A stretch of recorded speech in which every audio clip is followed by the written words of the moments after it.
함께 교독하시고 마지막 절은 같이 읽도록 하겠습니다. 16절입니다. 내가 이르노니 너희는 성령을 따라 행하라. 그리하면 육체의 욕심을 이루지 아니하리라.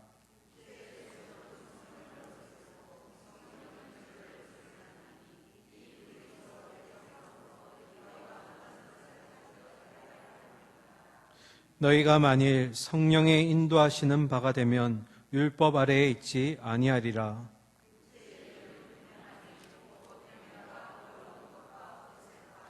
우상 숭배와 주술과 원수 맺는 것과 분쟁과 시기와 분냄과 당 짓는 것과 분열함과 이단과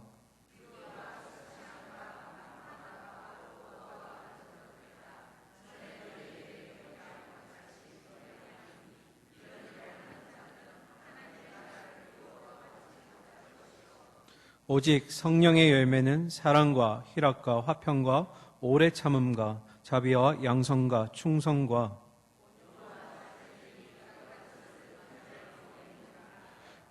그리스도 예수의 사람들은 육체와 함께 그 정욕과 탐심을 십자가에 못 박았느니라.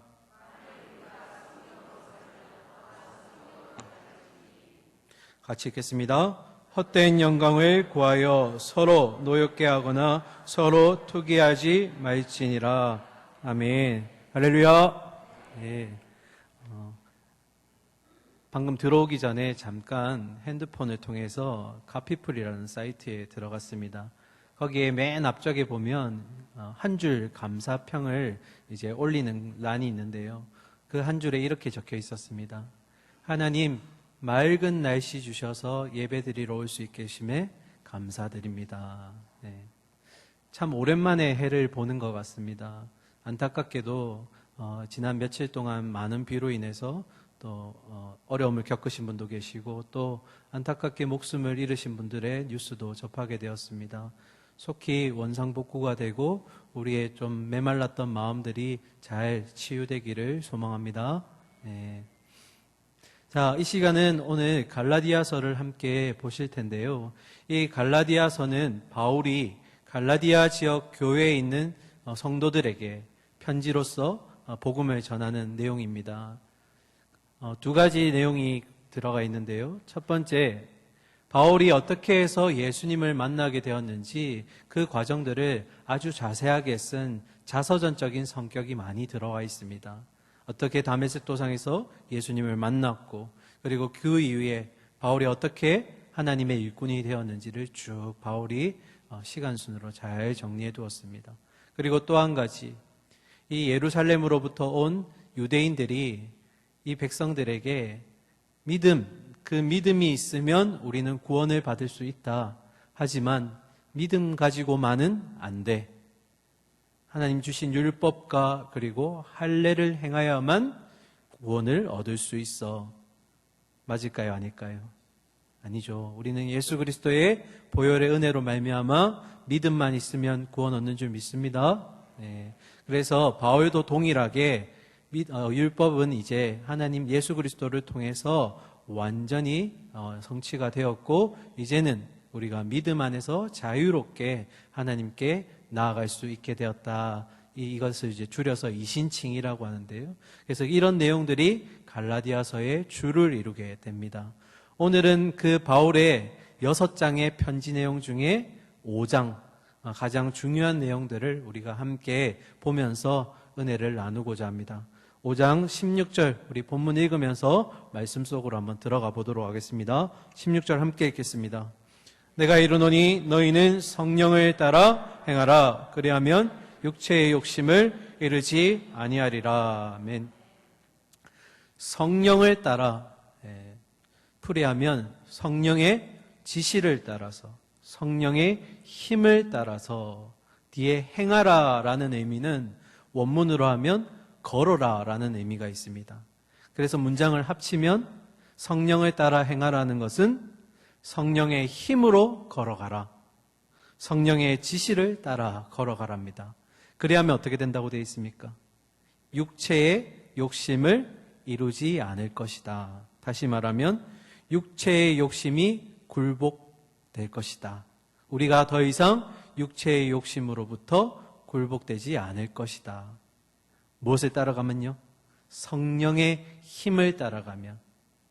그러면 우리가 이제 첫 질문이자 마지막에 대답해야 될 이 대답에 대한 질문인데요. 성령을 따라 행한다는 것이 무엇일까요? 성령의 힘으로 걸어간다라는 게 어떤 의미일까?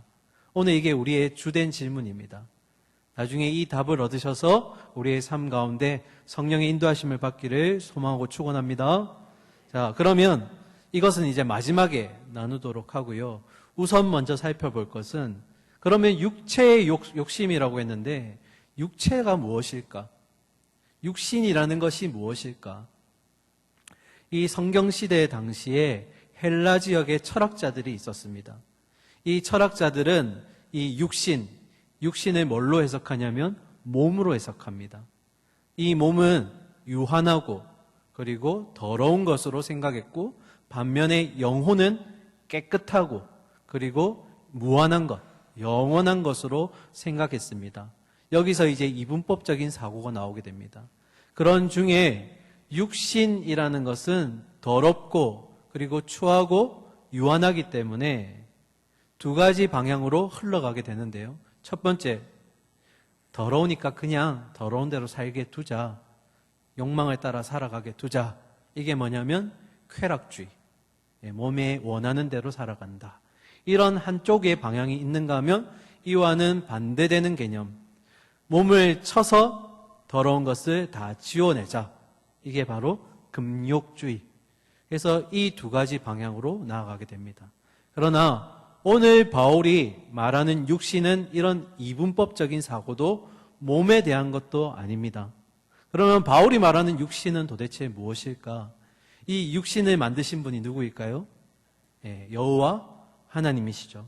그러면 어디 가서 답을 찾으면 될까요? 하나님이 어떻게 사람을 만드셨는가부터 해서 우리가 육신이 무엇인지 한번 답을 찾아가 보도록 하겠습니다. 우리 창세기 2장 7절의 말씀 앞에 화면 보시면서 함께 읽겠습니다.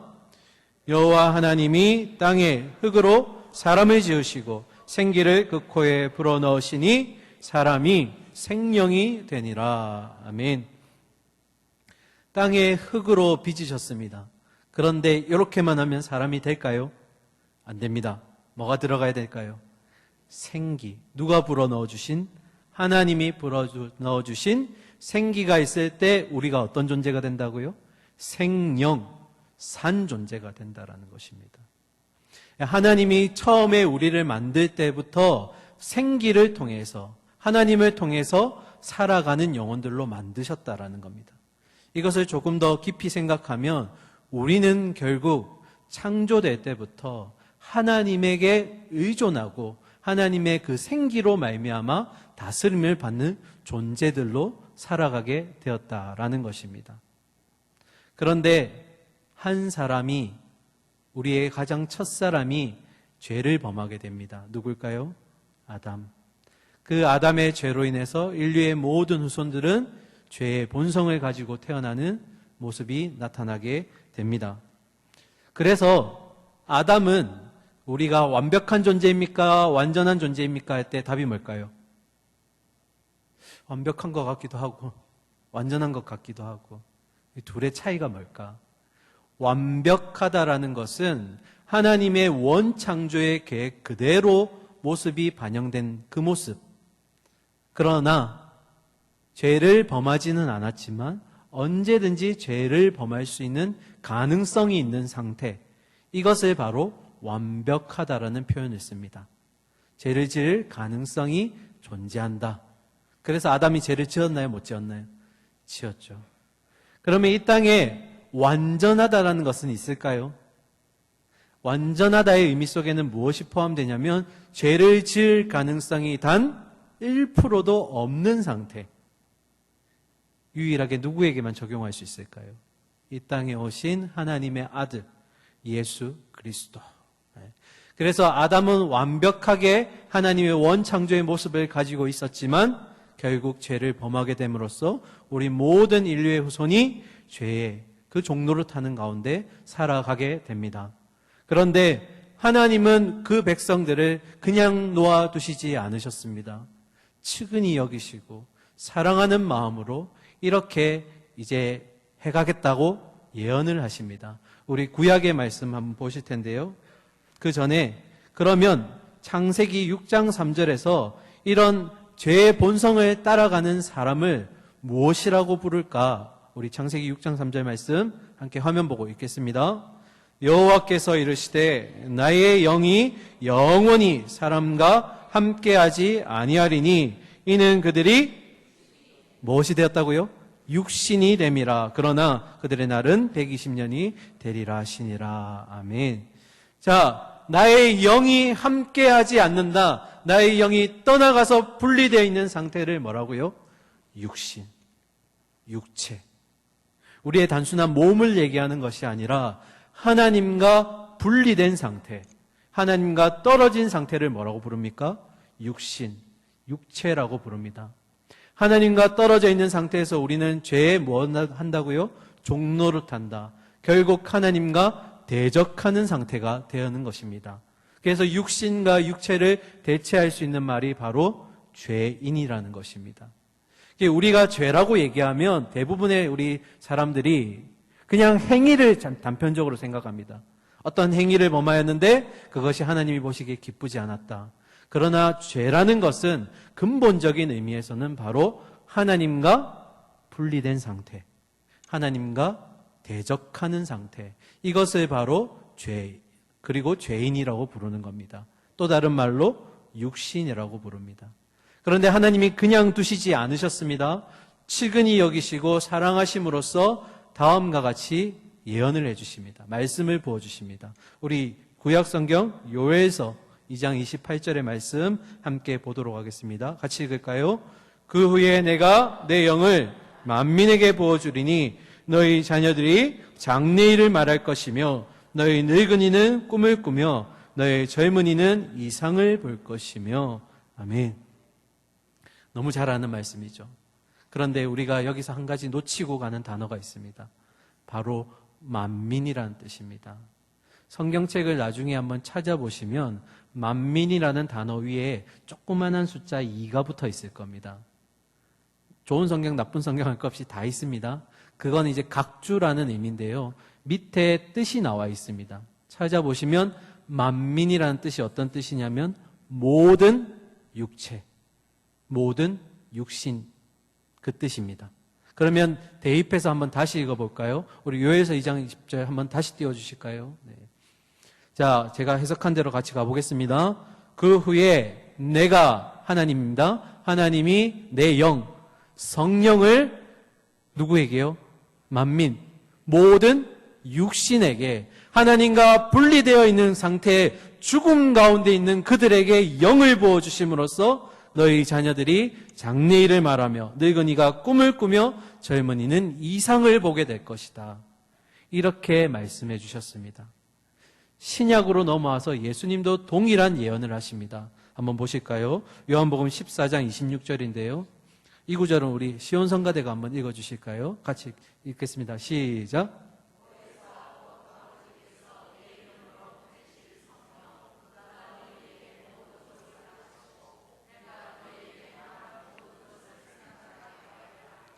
아멘. 예수님이 곧 누가 오신다고 말씀하셨습니까? 보혜사, 우리를 도우실 그 성령이 내 이름으로 올 것이다.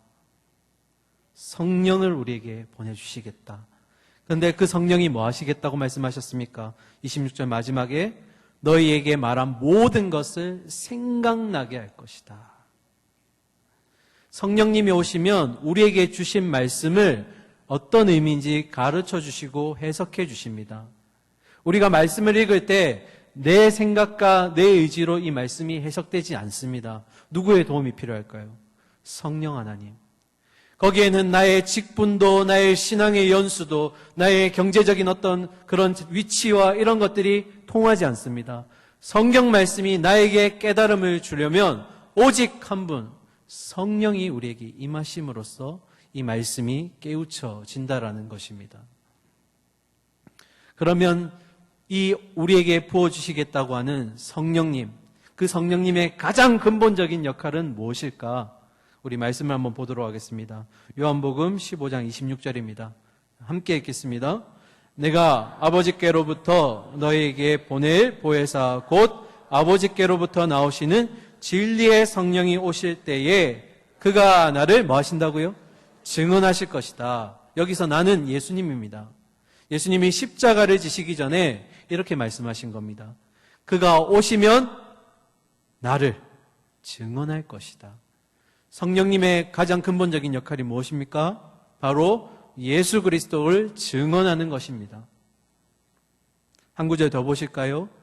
죽으시고 부활하신 다음에 승천하시기 전에 예수님이 이런 말씀을 우리에게 주셨습니다. 사도행전 1장 8절 우리가 잘 아는 말씀입니다. 함께 읽겠습니다.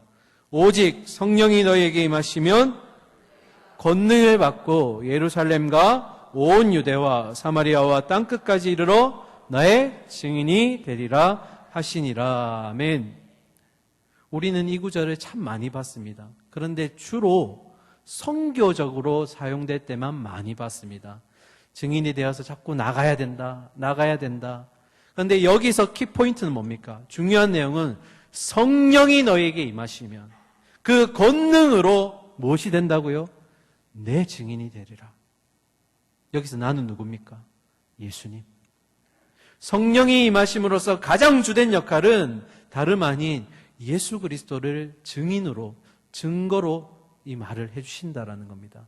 우리를 통해서 우리를 그 예수 그리스도의 증인으로 삼으신다라는 것입니다. 이것이 성령의 가장 근본적인 역할입니다. 그런데 우리는 자꾸 성령님을 신비주의적인 것으로 자꾸 어떤 그런 체험 위주로만 설명할 때가 참 많습니다. 그러나 오늘 하나님께서 그리고 예수님께서 말씀하시기를 성령의 가장 주된 역할은 말씀을 통해서 깨달음을 통해서 우리가 예수 그리스도의 증인으로서 서는 그 역할을 돕는 그 역할을 주셨다라는 것입니다. 그래서 사랑하는 성도님들, 신자는 성령을 받아야 합니다. 다시요. 우리 여기 계신 모든 분들이 성령을 받으셔야 될 줄 믿습니다. 네. 교회 안에도 참 아이러니하게도 신자도 있고 성도도 있습니다. 무슨 차이가 있을까요? 성령을 받아서 성령의 인도하심을 따라 살려고 부단히 노력하는 사람들도 있지만, 그러나 몸은 여기에 있지만 여전히 세상의 가치를 쫓아가고 여전히 어떤 상황에 직면했을 때 내 힘과 내 능력으로 부딪히려고 하는, 겉으로는 신자인 척하지만 성령의 도움이 필요 없이 살아가는 그런 성도로서 살아가는 사람들이 있다라는 것입니다.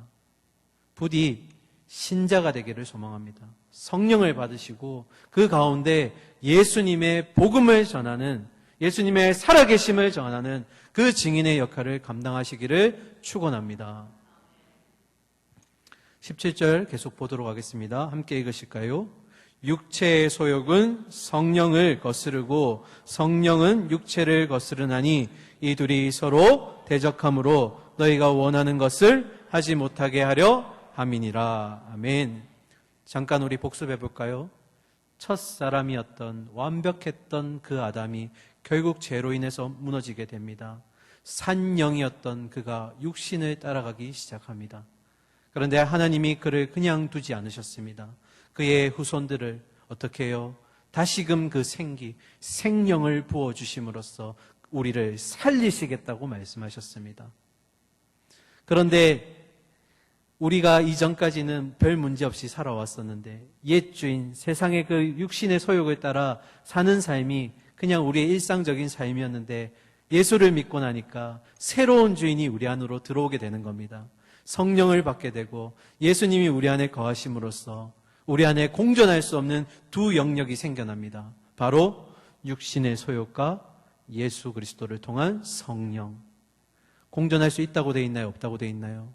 없다고 돼 있습니다. 우리 안에서 부단히 이런 영적 전투가 끊임없이 일어나는 겁니다. 이 전투는 언제까지 일어날까요? 마지막, 우리의 마지막까지, 끝까지 붙드는 겁니다. 그래서 우리는 그런 영적 긴장감을 놓치면 안 됩니다. 영적인 사람일수록 이 부단히 육신의 소욕들도 우리를 넘어뜨리려고 하고, 사단 마귀의 마지막 최종적인 목적이 무엇입니까? 우리를 하나님으로부터 분리된 상태로 만들므로써 우리를 육신으로, 죄인으로 남기게 하는 것이 그들의 목적입니다. 그런데 성령이 그냥 두지 않으시고 어떻게 해요? 끝까지 갈 수 있도록 부단히 우리 안에서 싸우도록 만드시는 겁니다. 여기서 우리는 두 가지를 꼭 기억해야 됩니다.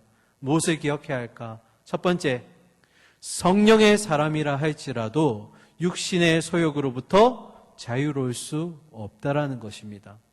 오늘도 우리는 여전히 부단히 세상의 것들과 우리의 성령의 것들로 싸우고 있습니다. 우리 안에는 치열한 영적 전투가 일어납니다.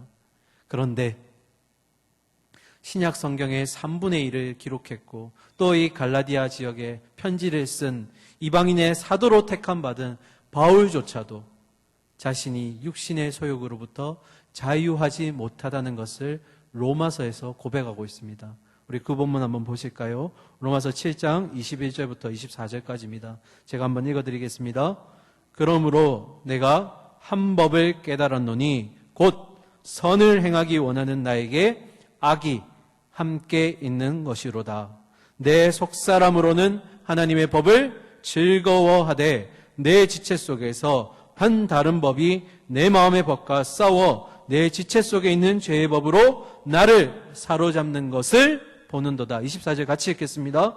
오호라 나는 공고한 사람이로다. 이 사망의 몸에서 누가 나를 건져내랴. 아멘. 바울의 마지막 고백이 뭡니까? 나조차도 성령의 이끌리심을 따라 살아가겠다고 원했고 이방인의 사도로 세워져서 직분을 감당하는 나임에도 나조차도 육신의 삶에서 자유롭지 못하구나. 아하, 그래서 나는 공고한 사람이구나. 누가 나를 건져낼 수 있을까? 바울조차도 우리 이 땅에 있는 모든 사람들은 이 육신의 소욕에서 자유로울 수 없다라는 것입니다. 긴장감을 가지셔야 됩니다. 우리가 조금만 긴장감을 늦추면 언제든지 세상의 가치관과 그런 모든 것들로 우리가 기울어질 수 있다라는 것입니다. 두 번째 기억하실 것은 육신에게도 소욕이 있지만 성령에게도 소욕이 있다라는 것입니다. 뭐라고요? 육신에게도 소욕이 있지만 성령 또한 소욕이 있다. 제가 좀 아쉬운 부분이 뭐냐면 개역 한글 성경에는 있던 단어가 개역 개정으로 넘어오면서 한 단어가 빠져버립니다. 아주 중요한 단어인데. 그래서 제가 한번 읽어드릴 텐데 저는 개역 한글로 읽어드릴 거고 누는 개역 개정 성경을 보시면서 어떤 단어가 빠져있는지 한번 찾아보시기 바랍니다. 제가 개역 한글 버전으로 17절을 같이 읽어드리겠습니다. 육체의 소욕은 성령을 거스리고 성령의 소욕은 육체를 거스리나니 이들이 서로 대적함으로 너희의 원하는 것을 하지 못하게 하려 함이니라. 어떤 단어가 빠졌습니까? 소욕. 우리가 그냥 이 암암리의 소욕이라는 단어를 들으면 그 자체가 뭔가 부정한 것으로 들리고 어쩐 신뢰하지 못할 것 같은 그런 단어로 들릴 수 있습니다. 그러나 소욕이라는 단어는 정확하게 뜻을 말하면 마음을 품다에서 파생되어서 무엇을 하고 싶어하는 강렬한 의지나 욕구를 바로 뭐라고요? 소욕이라고 부릅니다. 육신에 소욕이 있다면 성령에게도 뭐가 있다고요? 소욕이 있다. 이 말은 소욕 자체는 나쁜 것도 아니고 좋은 것도 아니라는 겁니다. 앞에 방향성을 무엇을 가져가느냐가 중요하다는 겁니다. 앞에 육신이 따라붙게 되면 나쁜 방향으로 가는 거고요. 성령을 따라, 성령의 소욕을 따라, 성령이 원하시고 간절히 원하는 그 욕구를 따라가면 그 성령이 원하시는 선의 상태로 우리가 따라갈 수 있다는 겁니다. 우리는 무엇을 따라가야 될까요? 육신의 소욕인가요? 아니요. 성령의 소욕을 따라. 성령이 우리를 통해서 강렬하게 의지를 선으로 이끄시기를 원하는 그 의지를 따라가야 된다는 겁니다. 그러면 성령으로 이렇게 강렬한 의지에 의해서 소욕에 따라서 움직이게 되는 자는 어떻게 될까? 18절 같이 읽겠습니다. 너희가 만일 성령의 인도하시는 바가 되면 뭐 아래 있지 않다고요? 율법 아래에 있지 않다. 왜 바울이 갑자기 율법을 얘기했을까? 앞에 서두에도 말씀드렸지만 이 갈라디아 지역 교회에 예루살렘으로부터 온 유대인들이 강조하는 게 한 가지 있었습니다. 믿음 있으면 돼. 그러면 구원받을 수 있어. 하지만 믿음만으로는 안 돼. 뭐가 있어야 된다고요? 율법이 있어야 돼. 할례를 행해야 돼. 그래야지 믿음 플러스해서 구원을 받을 수 있어. 행위 구원이, 율법에 근거한 구원이 있어야 된다라는 겁니다. 맞을까요? 아니요. 예수 그리스도가 오심으로써 이 모든 율법은 완벽해졌습니다. 그리고 우리는 더 이상 율법의 굴레 아래 있지 않고 믿음으로, 자유함으로 이 하나님 앞으로 나아갈 수 있게 되었습니다. 믿으십니까? 네. 그래서 율법이라는 것은 가장 중요한 기능이 뭐냐면 우리가 율법을 다 지킬 수 있을까요? 513가지가 되는 그 율법을 지킬 수 있을까요? 없습니다. 나는 율법을 다 지킬 수 없는 죄인이구나. 그 율법의 가장 기능이 그겁니다. 우리는 행위로서는 더 이상 구원받을 수가 없구나. 오직 그리스도가 있어야 되는구나. 그 율법의 참 기능은 그겁니다. 그래서 두 번째 기억하실 게 뭐라고요? 성령의 소욕을 따라감으로써 더 이상 율법에 얽매이지 않고 우리는 어떻게 해요? 믿음으로 중보자 되시는 예수 그리스도를 통해 하나님께 나아갈 수 있게 된다라는 사실입니다. 자, 그러면 육신에 대한 뜻을 살펴보았는데요. 그러면 육신의 일은 무엇이 있을까? 우리 말씀을 통해서 15가지의 항목을 한번 읽어보도록 하겠습니다. 19절부터 21절까지입니다. 육체의 일은 분명하니 곧 음행과 더러운 것과 호색과 우상숭배와 주술과 원수 맺는 것과 분쟁과 시기와 분냉과 당 짓는 것과 분열함과 이단과 투기와 술취함과 방탕함과 또 그와 같은 것들이라. 전에 너희에게 경계한 것 같이 경계하노니 이런 일을 하는 자들은 하나님의 나라를 유업으로 육체의 일을 할 때 가장 많이 오해하시는 게 성적인 것으로만 해석하시는데 아닙니다. 성적인 것도 있지만 사람의 내면 속에 있는 문제, 그리고 사람과 사람 속의 관계 속에서 나오는 문제들, 다시 말하면 이 15가지로 대표되는 육체의 일은 우리의 인생의 삶 속에서 전 영역에서 일어나는 모든 문제들을 얘기합니다. 육신을 따라갈 때 일어나는 일. 그런데 자세히 보시면 15가지가 아닙니다. 21절의 마지막 어떻게 되어 있습니까? 투기와 술취함과 방탕함과 또 그와 같은 것들이라. 뒤에 더 많이 있는데 다 기록하지 않고 요만큼 뒤에 더 있습니다. 대표되는 15가지를 기록했습니다. 그래서 육체의 일은 분명하다. 분명하다는 것은 더 이상 숨길 수가 없다. 그런데 여기서 이제 별표를 하나 치셔야 될 게 우리 한글 성경에는 육체의 일을 할 때 단수형으로 쓰여 있습니다. 한번 보실까요? 육체의 일들이라고 되어 있습니까? 아니면 육체의 일은이라 되어 있습니까? 네, 말씀을 보셔야죠. 네. 육체의 일은이라 되어 있습니다. 단수처럼 써져 있습니다. 그러나 원문으로 보시면 복수형으로 써져 있습니다. 그 말은 이 15가지를 포함한 육신의 일들은 복합적으로 일어날 수 있다는 겁니다. 우리가 그냥 음행만 일어나는 것이 아니라 시기와 질투만 일어나는 것이 아니라 그 사람을 봄으로써 시기도 일어날 수 있고 음행도 일어날 수 있고 여러 가지가 한 번에 동시다발적으로 일어날 수 있다는 겁니다. 하나만 딱 단편적으로 일어나는 것이 아니라 여러 가지들이 우리 안에서 죄의 길로 나아갈 수 있는 기회를 줄 수 있다는 것입니다. 자, 15가지를 우리가 하나하나 다 체크해 볼 수는 없고 오해하실 만한 것 하나만 다루고 넘어가겠습니다. 21절에 13번째인데요. 투기. 예전에 제가 어렸을 때 어르신이 이런 얘기 한 적이 있습니다. 야, 성경에 보니까 투기하면 안 된대. 땅 사지 마. 땅 사면 큰일 나. 죄야, 죄. 투기가 그 투기가 이 투기입니까? 아니죠. 네. 여기서 말하는 투기는 샘내다 할 때 투, 꺼리다 할 때 기. 뭡니까? 다른 사람을 원망하는 마음, 증오하는 마음, 시기하는 마음을 바로 투기라고 합니다. 이런 15가지를 포함한 육신의 일들은 결코 숨길 수가 없다. 육신의 일들이라고 말씀드렸습니다. 나중에 성령의 열매 다루면서 이것과 대조되는 내용들이 나오기 때문에 제가 중요하다고 말씀드렸습니다. 그러면 성령의 열매, 그건 무엇일까? 우리 마지막 22절, 23절 같이 읽도록 하겠습니다. 오직 성령의 열매는 사랑과 희락과 화평과 오래 참음과 자비와 양성과 충성과 온유와 절제니 이 같은 것을 금지할 법이 없느니라. 아멘. 다 외우셨죠?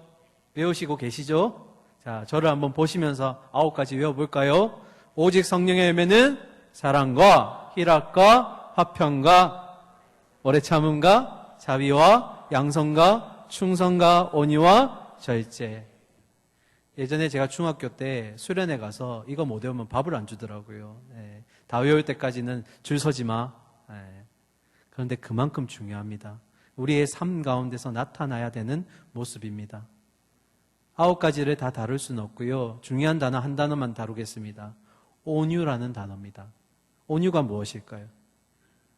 보통 우리가 말하는 온유는 뭔가 되게 부드럽고 유하고 남에게 좀 희생을 감내해야 될 것 같은 그런 것 같습니다. 우리 교회 우리 목사님 중에 지창신 목사님 막내딸 이름이 지온유인데요. 저는 온유라는 이름이 참 이쁜 것 같아요. 그런데 성경 속의 온유라는 이름을 들으니까 너무 더 이쁜 거예요. 온유가 뭘까? 성경에서 온유한 자라고 불리는 사람이 있습니다. 누굴까요? 홍해를 가르고 십계명을 받고 광야 가운데 지도자였던 바로 모세. 모세의 120세의 인생 동안 정확하게 세 기로 나눌 수 있습니다. 40세, 40세, 40세. 가장 첫 40세 때는 어디에 있습니까? 애굽에서 왕자로서 그 왕의 리더십에 대해서 배우게 됩니다. 그리고 두 번째 이 기회는 도망자의 삶을 살게 됩니다. 양떼를 거느리지만 힘든 도망자의 삶을 살게 됩니다. 그런데 여기서 하나님께 훈련받게 됩니다. 목동으로서 어떻게 양을 이끌어야 되는지, 어떻게 하면 보호할 수 있는지를 배우게 됩니다. 그리고 그 훈련받은 것을 마지막 3기 때 애굽의 모든 갇혀있는 이스라엘 백성들을 하나님의 부르심을 따라서 건져내고 그리고 광야의 그 어둠과 소망 없는 그 길 가운데서도 그들을 이끌어내는 리더십의 모습을 발휘하게 됩니다. 그런데 한번 생각해 볼까요? 광야에 있는 백성들이 자그만치 무려 300만 명입니다. 처음에 이 백성들이 출애굽할 때만 해도 굉장한 은혜와 감사가 넘쳤습니다. 뒤에 따라오는 애굽의 병사들 가운데 앞에 홍해가 갈라지는 모습을 보고 그리고 그들이 뒤에서 무너지는 모습을 보면서 찬양을 부르며 하나님께서 살아계시는구나 하고 노래를 불렀습니다. 그런데 웬걸요?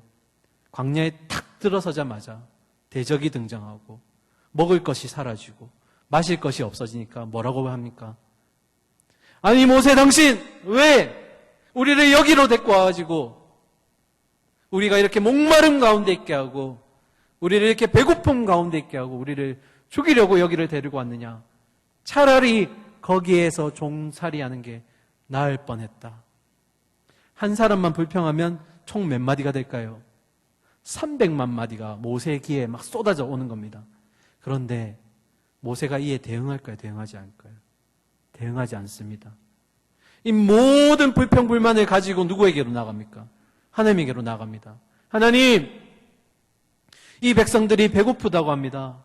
이 백성들이 지금 허기져 있습니다. 어떻게 하면 좋을까요? 나는 할 수 없는데 하나님 도와주십시오. 이 모습이 어디에서 연단된 거라고요? 이기 때 그 광야 가운데서. 첫 모습의 모세였다면 절대로 이렇게 할 수가 없습니다. 기억하십니까? 애굽의 사람과 히브리인들이 싸움이 있었습니다. 그런 가운데 모세가 그 장면을 목격하게 됩니다. 그때 모세가 직접 싸움을 하게 되고 애굽 사람을 쳐서 죽이게 됩니다. 그가 그 스스로의 어떤 육신의 힘을 주체하지 못하고 사람을 죽이게 됩니다. 만약 그 일기 때의 모세였다면 광야 가운데 백성들이 불평불만하면 어떻게 할까요? 당신 일로 나와봐. 나랑 한판 떠. 한판 붙어봐. 이렇게 하지 않았을까요? 그런데 어떻게 합니까? 싸우지 않습니다. 원망하지 않습니다.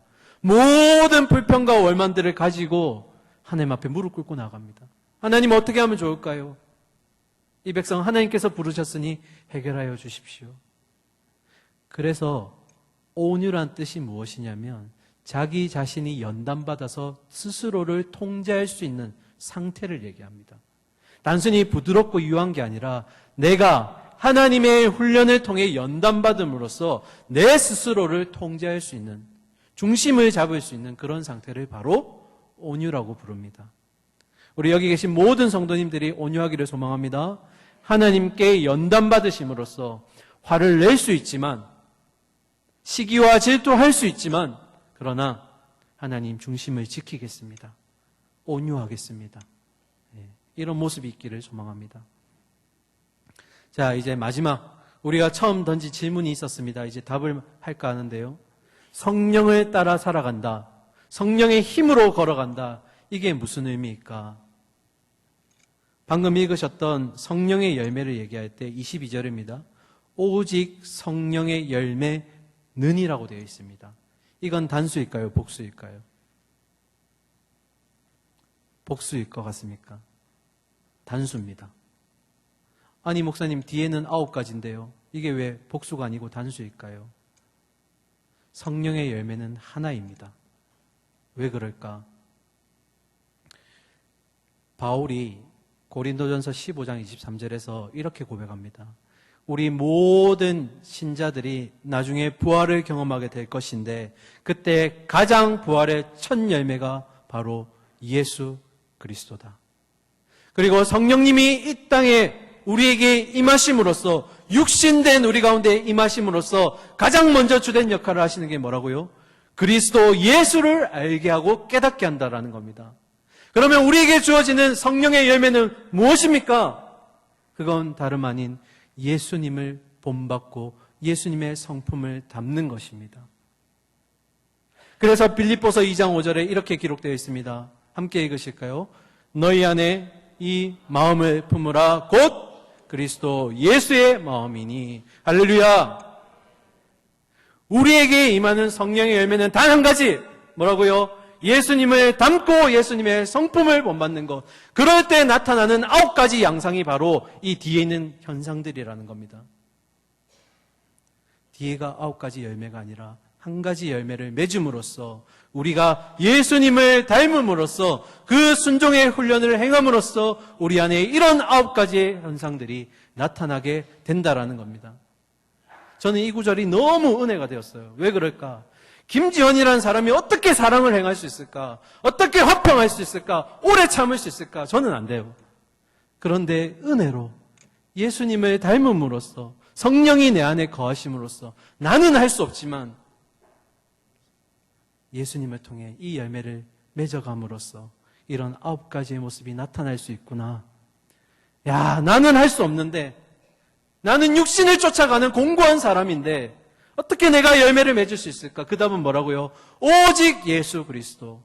우리가 붙들어야 될 가치관, 소망, 열매, 그것이 바로 예수 그리스도라는 겁니다. 친히 이 땅에 오셔서 우리의 기준이 되어주셨고 롤 모델이 되어주셨습니다. 어떻게 이 삶을 살아가야 될지 직접 몸소 낮은 자리에서 보여주셨단 말입니다. 그러면 빌립보서 2장 5절의 마음은 무엇입니까? 너희 안에 이 마음을 품으라. 누구의 마음이요? 예수 그리스도의 마음. 그럴 때 그 열매를 통해서 사랑과 화평과 희락과 오래 참음과 자비와 양선과 충성과 온유와 절제, 이 모든 9가지들이 우리 삶에 나타나게 되는 것입니다. 사랑하는 성도님들, 예수님을 닮아야 됩니다. 이 땅의 모든 사상들과 종교들과 가치관들을 아우를 수 있고 덮을 수 있는 유일한 소망 하나는 우리의 친히 십자가를 지심으로써 우리를 육신에서 산영으로, 생명으로 바꾸신 주님의 은혜인 줄 믿습니다. 말씀을 마무리하겠습니다. 우리는 오늘도 부단히 육신과 그리고 성령의 소유 가운데서 영적 전투에 임하고 있습니다. 질문합니다. 무엇을 따라가시겠습니까? 누구를 따라가겠습니까? 답은 정해져 있습니다.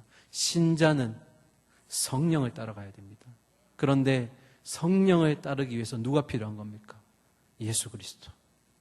십자가의 보혈로 우리를 살리신 하나님께 율법이 아니라 믿음으로 담대하게 나아갈 수 있는 그 하나님께 나아갈 수 있는 은혜, 중보자 대신 예수 그리스도를 통해 나아가야 될 줄 믿습니다. 그래서 우리에게 주어진 이 삶 가운데, 이 순례의 길 가운데 예수님을 닮음으로써, 예수님의 성품을 품으심으로써 우리 안에 이 9가지의 훌륭한 양상들이 우리의 모습 속에, 우리의 삶 가운데 스며들어서 나타나기를 간절히 축원하고 소망합니다. 우리 마지막 9가지 열매 한번 양상들 다시 외우고 마무리하도록 하겠습니다. 오직 성령의 열매는 사랑과 희락과 화평과 오래 참음과 자비와 양성과 충성과 온유와 절제니 이 같은 법을 금지할 법이 없느니라. 이 말은 결국 율법이, 행위가 이것들을 막지 못한다. 육신이 그것을 막아내지 못한다. 왜요? 성령이 이끄실 거기 때문에. 예수 그리스도가 그렇게 하실 거기 때문에. 우리는 그저 뭐 하면 된다? 담기만 하면 된다. 말씀을 통해서 예수님이 어떻게 하셨는지, 어떤 말씀을 하시고 어떤 자리로 나아가셨는지 그 모습을 보면서 우리는 우리에게 주어진 자리에서 예수 그리스도의 향기를 흘려보내면 된다. 오늘도 우리에게 주어진 이 일주일의 삶 가운데 이런 예수 그리스도의 복음을 증언하는 삶, 그리고 열매를 맺음으로써 이 9가지 양상들이 부단히 많은 곳에 나타나기를 소망하고 축원합니다.